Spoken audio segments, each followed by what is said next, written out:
Woi. Wah. Ini sudah saya simpan kira-kira 10 tahun lebih. Waduh. Wah, kenaikannya udah berapa ratus persen itu? Ini dulu masih murah ini, Jonas.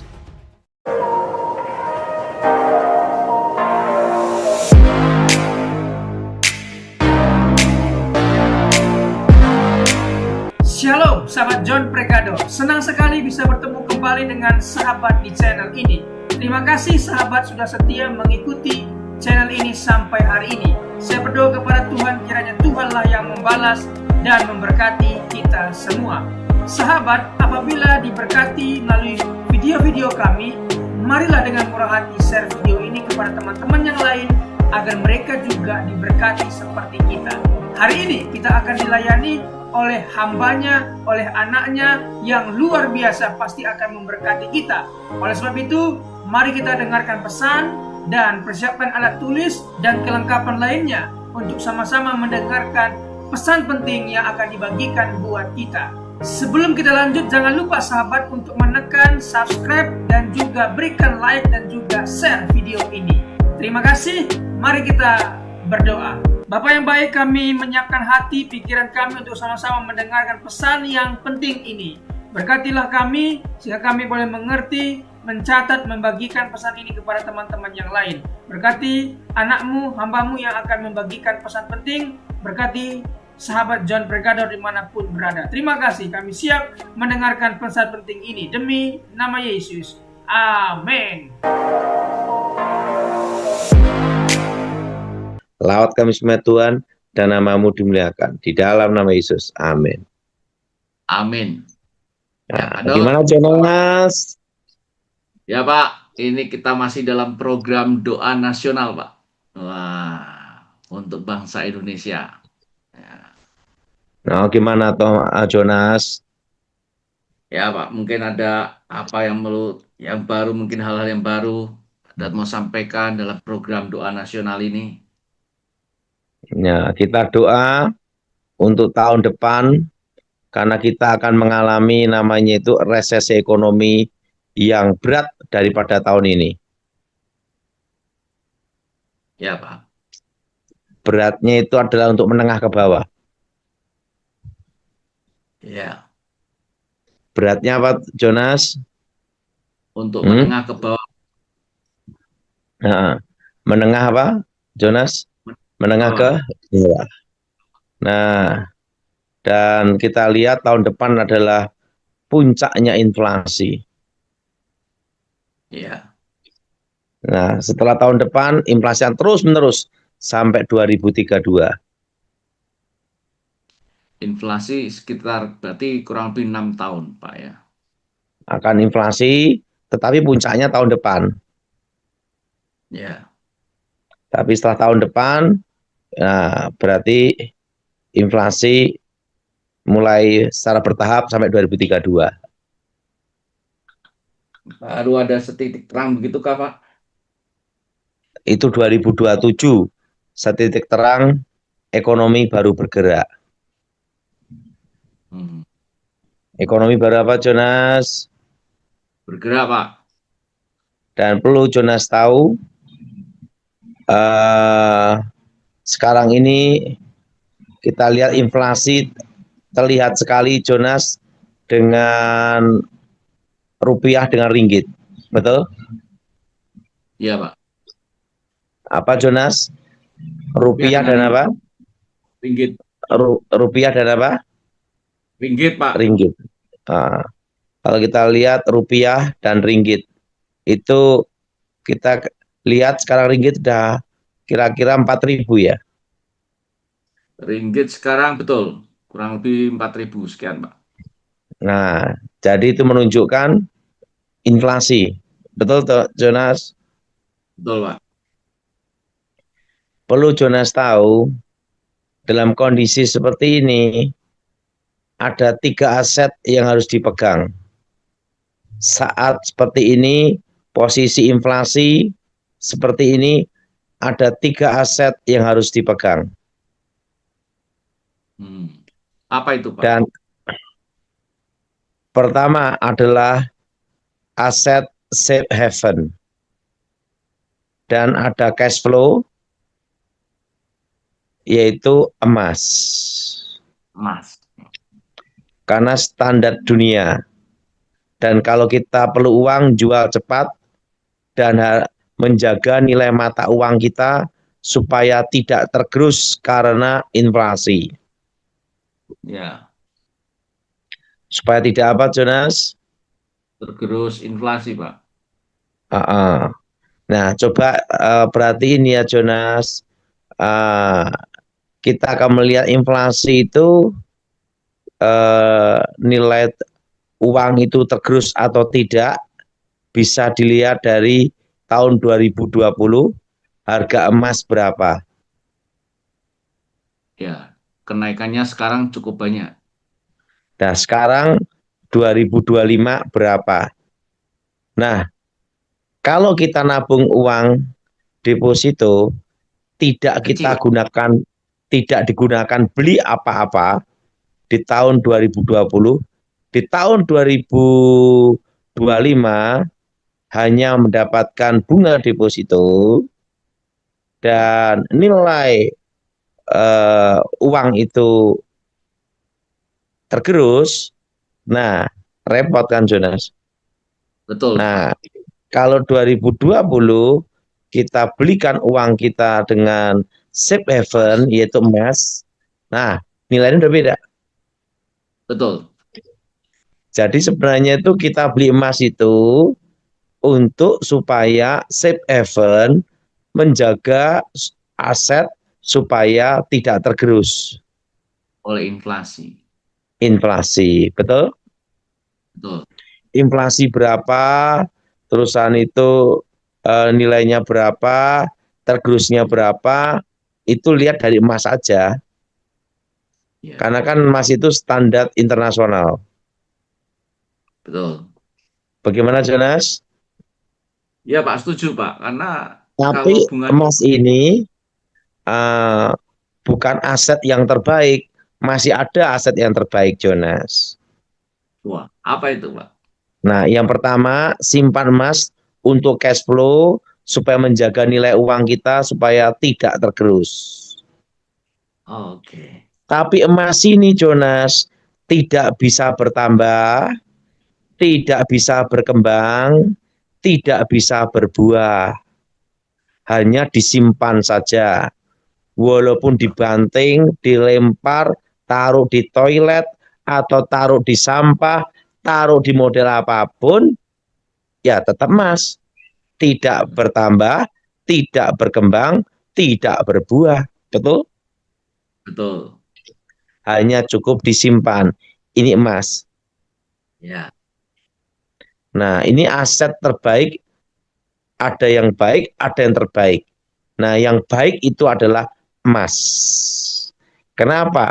Menjaga nilai uang kita supaya tidak tergerus oleh inflasi. Setuju? setuju. Itu namanya safe haven. Iya, Pak. Gimana, Jonas? Namanya apa, Sangat Jonas? safe haven, Hah? Pak. Namanya apa? Safe haven, Pak, ya. Safe haven. Oke? Ya, Pak. Jelas, Jonas? Jelas, Pak. Setuju, Pak. Karena nilai bunga deposito kecil, Pak. Tidak akan pernah bisa mengejar inflasi, Pak. Safe haven itu apa tuh, Jonas? Ya, untuk mempertahankan ini dari inflasi, Pak. Supaya tidak tergerus, pegang apa? Emas. Mas. Ini baik. Yang kedua adalah yang terbaik dari emas. Nah, apa itu, Pak? Yang terbaik dari emas. Nah, yaitu tanah. Wah, Bukan rumah atau bukan apartemen. tanah ya, Pak. Karena tanah ini bisa berkembang. Hmm. Karena Mungkin bisa ditanamin. Karena bisa di apa? ditanami. Ditanami dan bisa menghasilkan buah. Betul? Betul. Berkembangnya gimana? Bisa kita mendirikan kos-kosan, bisa mendirikan rumah, bisa mendirikan pertanian, bisa mendirikan apa saja. Iya. Beda dengan emas. Nah, tapi ini harus jangka panjang, aset long time. Ya. Dan kita harus punya uang cash flow yang kuat. Nah, gimana Jonas? Setuju, Pak. Nah, mungkin ada tips, Pak. Ini mungkin tanah yang seperti apa? Yang harus di pinggir jalan kah? Atau tanah berupa sawah kah? Atau gimana, Pak? Yang bisa seperti itu. Tanah yang di ini yang penting tanah bukan dalam kota, karena dalam kota tuh harganya sudah mahal. Ya, Tapi yang pinggir kota, tetapi akses jalan 2 mobil lewat, aspal. oke. Itu untuk menjaga supaya uang kita tidak tergerus. Dan Ya, bisa menghasilkan. betul. Betul? Bisa apa, Betul. Jonas? Menghasilkan. Kan bisa ditanam jagung, bisa ditanam mangga, apokat, bisa menghasilkan buah, dan bisa berkembang. Artinya apa? Bisa kita gunakan untuk usaha. Betul? Betul. Di tanah. Ya. Nah, ketiga adalah Jonas. Yang penting Jonas. Apa, Pak? Uang cash, Uang uang cash. rupiah. Karena kan kita hidup di Indonesia.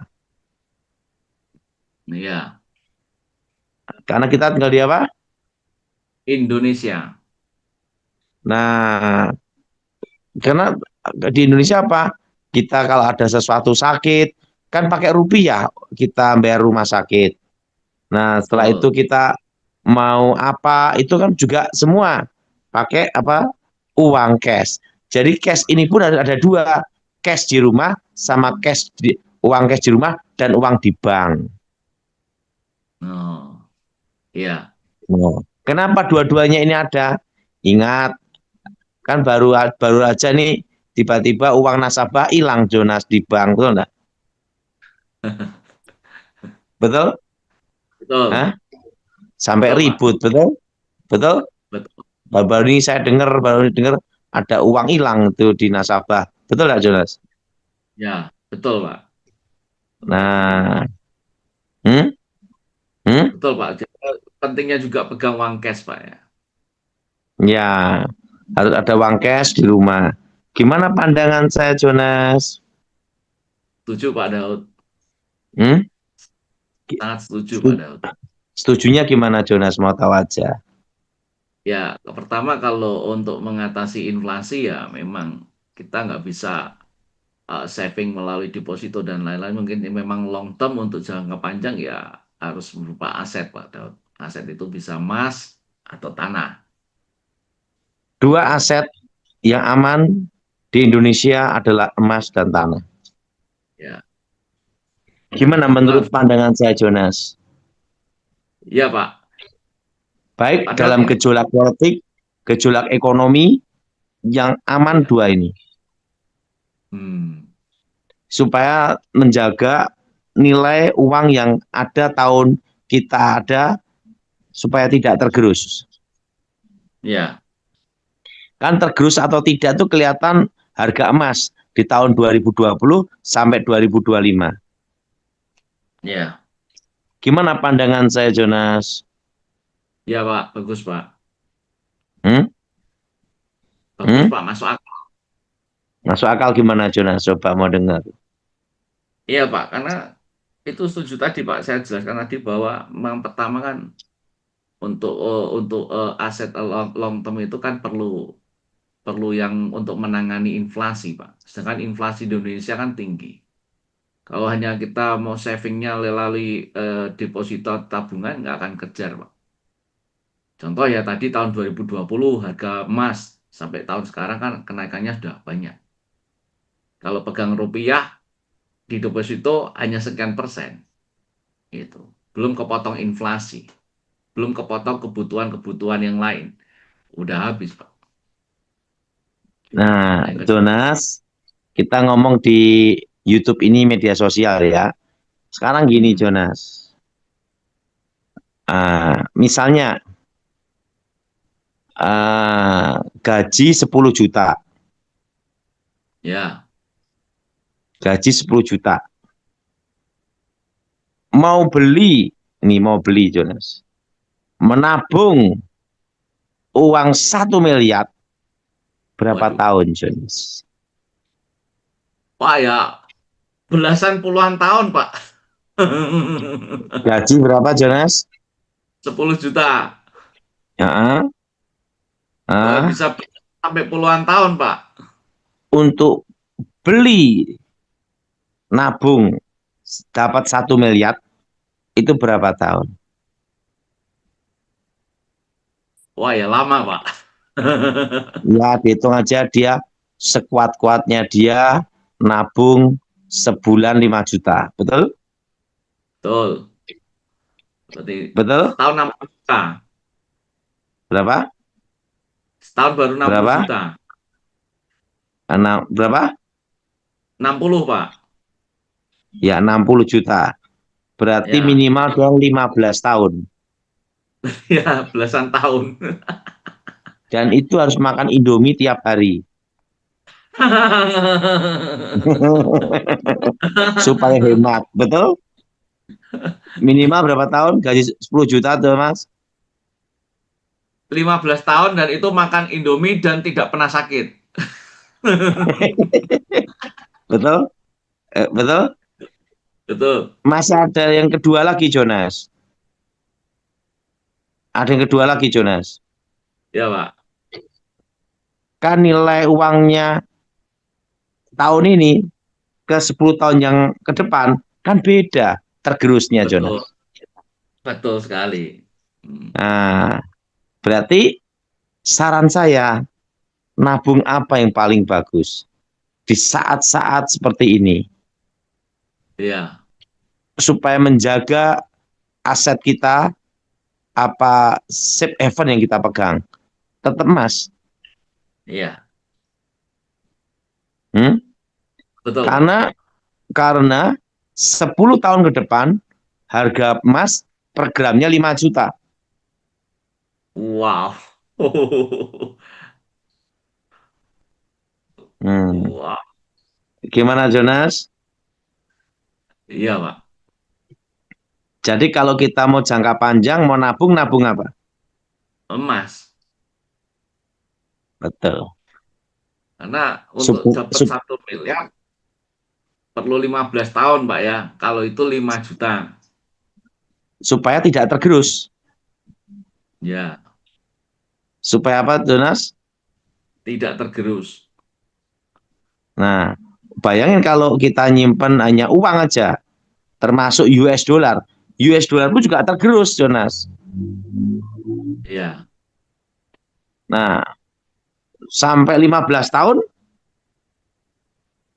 belum tentu naiknya. tergerus.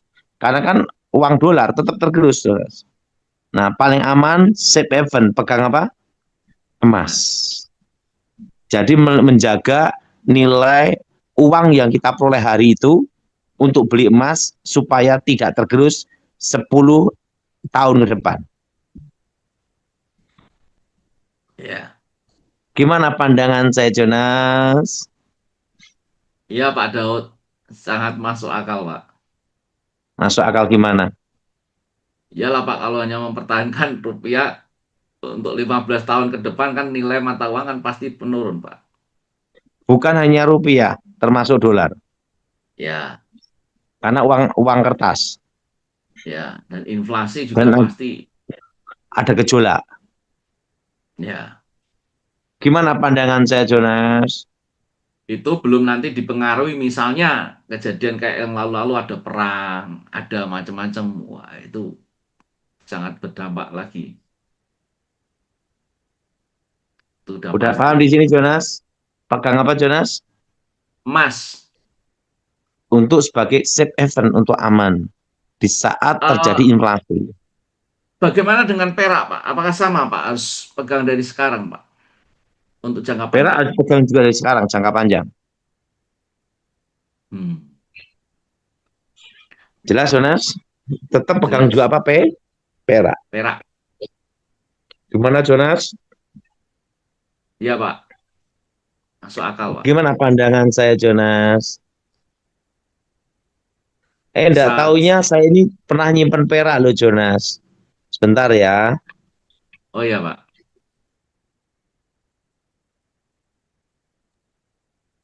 Sebentar. Di-unmute dulu, Pak. Di-unmute dulu, Pak. Sorry, Pak. Suaranya, Pak. Oke, Saya oke. ini eh nyimpen perak, beli perak udah lama sekali, Jonas. Iya, mana, Pak? Tapi sayangnya enggak sampai kiloan, kintalan. Wih. Wah. Ini sudah saya simpan kira-kira 10 tahun lebih. Waduh. Wah, kenaikannya udah berapa ratus persen itu? Ini dulu masih murah ini, Jonas. Hmm. Sayang, Jonas. Waktu itu saya beli enggak banyak. Oh. Enggak banyak, Jonas. Karena waktu itu kan eh, pelayanan, terusan saya dikasih tahu tentang mau enggak perak Pak Daud, mau. Makanya di peraknya dicor, tulisannya God at money, uangnya Tuhan. Wih. Ya, ya, kelihatan, Pak. Kelihatan. Kelihatan? Kelihatan. Ingat, Ya, Yudas menjual Yesus dengan 30 keping perak. ya, Betul? betul. Nah, gimana pandangan saya, Jonas? Wah, luar biasa, Pak Daud. Hmm? Luar biasa, Jadi Pak Daud. Lah. menurut saya enggak nyimpen banyak, enggak sampai kintalan, Jonas. Berarti sekarang Pak Daud nyimpen lagi nih, Pak. Enggak, saya banyak ke tanah. Tanah ya, Pak. Hmm. Hmm. Banyak apa, Jonas? Tanah. Karena bisa berkembang. Nih. Iya, Pak. Wih, ada banyak. Enggak, ini kecil sedikit, Jonas.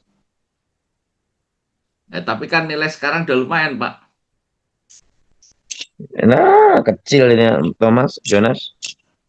Ini kan dulu beli, kalau enggak salah, masih 10.000 per gramnya.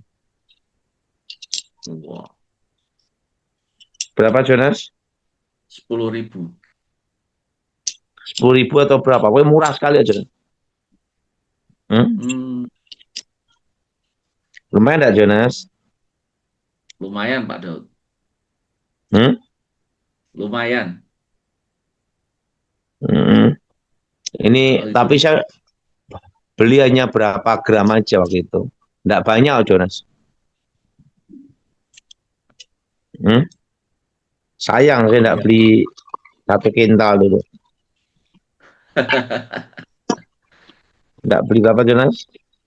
1 kuintal. Tapi ini udah cukup lah. Tapi saya investasi banyak ke tanah, Jonas. Iya, Pak Daud. Safe haven. Oke, Jonas.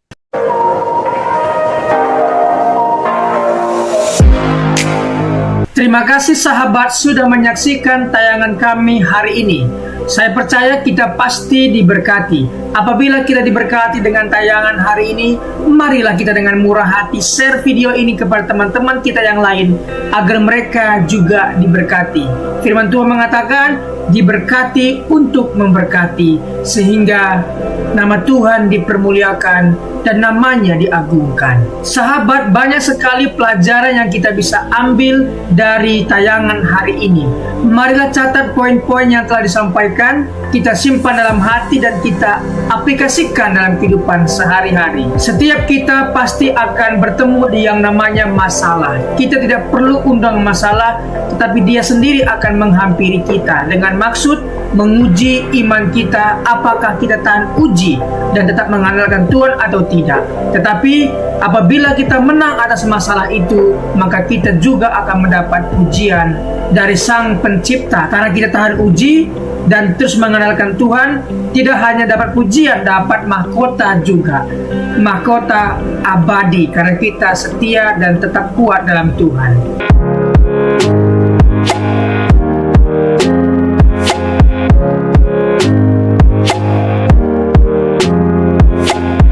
Shalom. Dalam kesempatan kali ini kita akan belajar satu tema yang tentu pasti akan memberkati kita, yaitu memilih yang benar. Orang percaya pasti memilih yang benar, memilih kegiatan pekerjaan yang benar yang menguntungkan dirinya di masa depan. Apabila hari libur, apakah yang akan kita lakukan? Apakah kita bermain game sepanjang hari dan membuka aplikasi main game sepanjang hari? Apakah itu yang akan kita lakukan? Orang percaya pasti menggunakan waktu yang sangat bijak, bisa belajar, bisa beristirahat, dan juga bisa membantu orang tua. Jadi sekali lagi, orang percaya pasti menggunakan waktu sebaik-baiknya. Dia belajar, dia juga beristirahat, dan dia juga membantu orang tua, membantu orang-orang di sekitarnya. Sekali lagi, orang percaya pasti memilih yang benar. Ingat, 3B. Yang pertama adalah belajar, bekerja, dan beribadah. Ingat hal ini, ingatlah selalu belajar, ingatlah selalu bekerja, dan beribadah kepada Tuhan kita, Yesus Kristus. Sekali lagi kita akan belajar tentang tema memilih yang benar. Kita belajar dari tokoh satu Perjanjian Lama, satunya Perjanjian Baru. Kita mulai saja belajar dari tokoh Perjanjian Lama, yaitu Nuh. Kita akan belajar dari seorang tokoh yang bernama Nuh. Hal-hal apa yang akan kita pelajari? Mari kita dalami. Kejadian 6 sampai 10. Tetapi kita fokus di Kejadian 6 ayat 5 sampai 8. Mari kita baca firman Tuhan.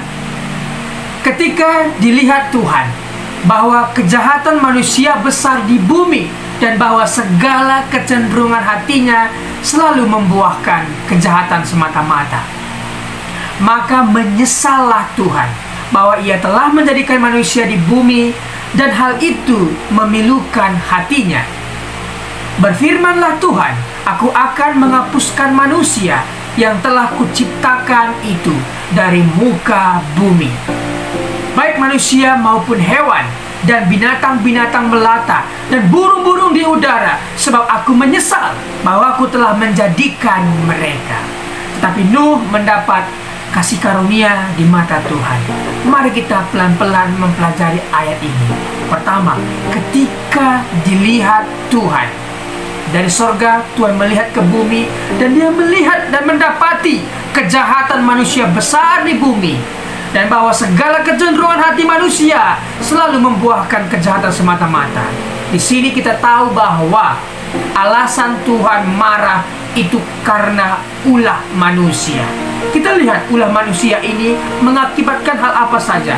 Pertama, Tuhan menyesal ya karena ulah manusia itu, sehingga lingkungan sekitar, yaitu hewan, binatang-binatang juga mendapat hukuman dari Tuhan.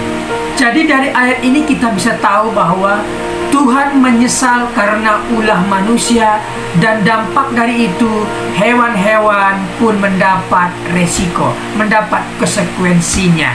dari perbuatan manusia. Ketika kita membuang sampah sembarangan, apa yang terjadi? Tentunya pencemaran air. Binatang yang hidup di air tercemar dan hewan-hewan atau binatang yang hidup di air bisa mati karena ulah manusia membuang sampah sembarangan. Jadi, marilah kita menjaga lingkungan kita sebaik-baik mungkin. Baca ayat 7 ya. Berfirmanlah Tuhan, aku akan menghapuskan manusia yang telah kuciptakan itu dari muka bumi, baik manusia maupun hewan, dan binatang-binatang melata, dan burung-burung di udara, sebab aku menyesal bahwa aku telah menjadikan mereka. Tuhan menyesal karena manusia, karena itu hewan pun kena dampaknya. Tetapi Nuh mendapat kasih karunia. Mengapa Nuh mendapat kasih karunia? Mari kita dalami. Siapa Nuh? Nuh adalah orang yang benar di mata Tuhan. Ingat, orang benar belum tentu benar di mata Tuhan. Tetapi orang yang dibenarkan Tuhan, yang sudah diampuni Tuhan, dimaafkan Tuhan, dihapuskan Tuhan dosanya, dibenarkan oleh Tuhan karena dia percaya, dan saya percaya kepada Tuhan dan kemudian saya dibenarkan, maka orang benar ini mestinya melakukan hal-hal yang benar yang menyenangkan hati Tuhan. Seperti Nuh benar di mata Tuhan dan dia mendapat kasih karunia dan dia dibebaskan dari malapetaka kedahsyatan air bah. Oke, kita belajar lebih dalam lagi. Tidak mau terpengaruh oleh pikiran, perkataan, dan perbuatannya. Artinya Nuh tidak mau terpengaruh pikirannya dengan pikiran-pikiran dunia, perkataan-perkataan dunia, perbuatan-perbuatan dunia yang tidak memberikan contoh. Dia tidak mau mencemari pikirannya, perkataannya, dan perbuatannya. Kita tahu bahwa sebuah kapal tidak akan tenggelam dengan air yang di sekitarnya. Akan tetapi kapal itu akan tenggelam apabila air yang di sekitarnya sudah masuk ke dalam.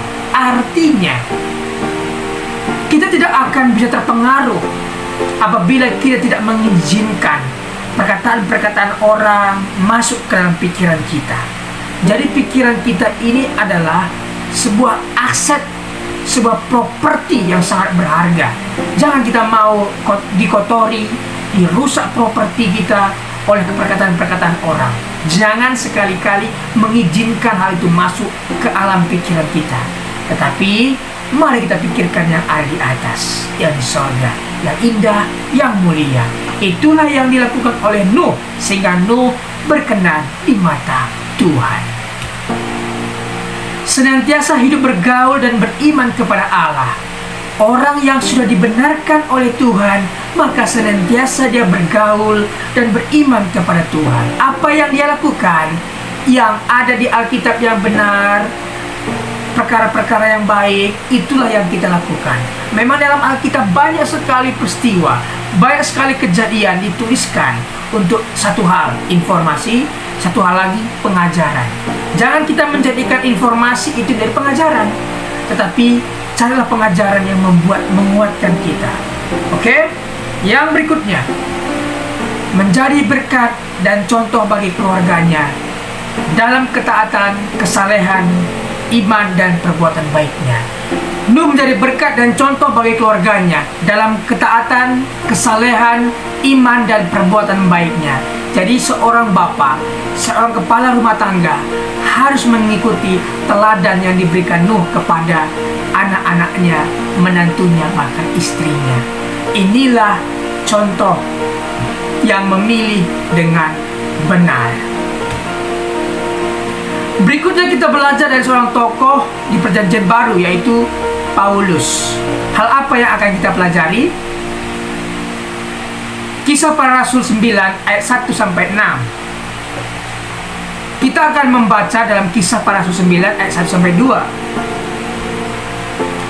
Sementara itu berkobar-kobar hati Saulus untuk mengancam dan membunuh murid-murid Tuhan.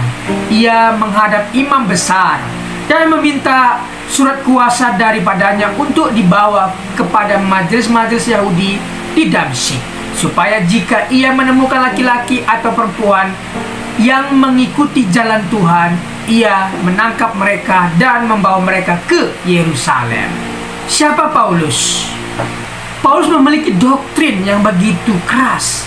Ajarannya menyakiti orang lain adalah salah.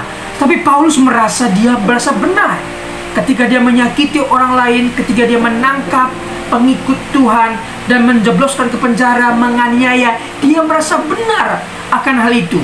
Tetapi sekali lagi, ajaran yang menyakiti orang lain adalah salah. Tuhan tidak pernah mengajarkan, bahkan agama-agama di dunia tidak pernah mengajarkan menyakiti orang lain adalah benar. Tidak, tetapi menyakiti orang lain adalah ajaran yang salah. Orang yang bertemu dengan kebenaran, Yesus, pasti melakukan dan memilih yang benar. Kita lihat, Saulus yang begitu bengis, begitu keras, begitu kejam, ketika bertemu dengan Tuhan Yesus, dia menjadi lunak, dia menjadi bertobat, dan dia menjadi orang yang memilih yang benar. Sekali lagi, orang yang telah bertemu dengan Tuhan Yesus pasti berubah. Jadi sahabat, apabila sahabat punya nenek, kakek, bapak, ibu, apapun itu, bawa mereka dalam doamu, doakan mereka. Ketika mereka bertemu dengan Tuhan, maka mereka akan berubah. Jadi sekali lagi, orang sekeras apapun, sebejat apapun, sebengis apapun, ketika dia bertemu dengan Tuhan, pasti lunak dan mengalami perubahan yang luar biasa. Contohnya adalah Paulus ini. Paulus memilih untuk menjadi pelayan Tuhan. Ketika dia bertemu dengan Tuhan, dia dibutakan dan dia di sana bertobat, berpuasa, kemudian dipulihkan, disembuhkan butanya, dan akhirnya dia memilih menjadi pelayan Tuhan. Memang Tuhan telah memilih dia dan menyiapkan dia menjadi penginjil luar biasa. Paulus menjadi penginjil yang luar biasa. Dari 27 kitab perjanjian baru, 13 diantaranya Pauluslah yang menulis atas ilham yang Tuhan berikan kepadanya. Jadi sahabat, orang yang telah dipilih Tuhan pasti memilih yang benar. Orang yang dibenarkan Tuhan pasti melakukan hal-hal yang benar, yang tentunya menyenangkan hati Tuhan. Terima kasih sudah mengikuti pengajaran hari ini. Hari ini kita belajar dari seorang tokoh bernama Nuh dan juga Paulus. Terima kasih. Apabila ada komentar, pendapat yang berbeda dengan apa yang saya sampaikan, boleh tinggalkan komentar di bawah video ini. Terima kasih. Tuhan Yesus memberkati. Mari kita berdoa. Bapa, terima kasih buat kebenaran firman Tuhan, kesaksian hidup bersama Tuhan yang telah dibagikan. Sungguh kami diberkati. Berkatilah para pembicara hari ini. Berkati pendengar setia John Pregador. Terima kasih Tuhan. Demi nama Tuhan Yesus. Amin.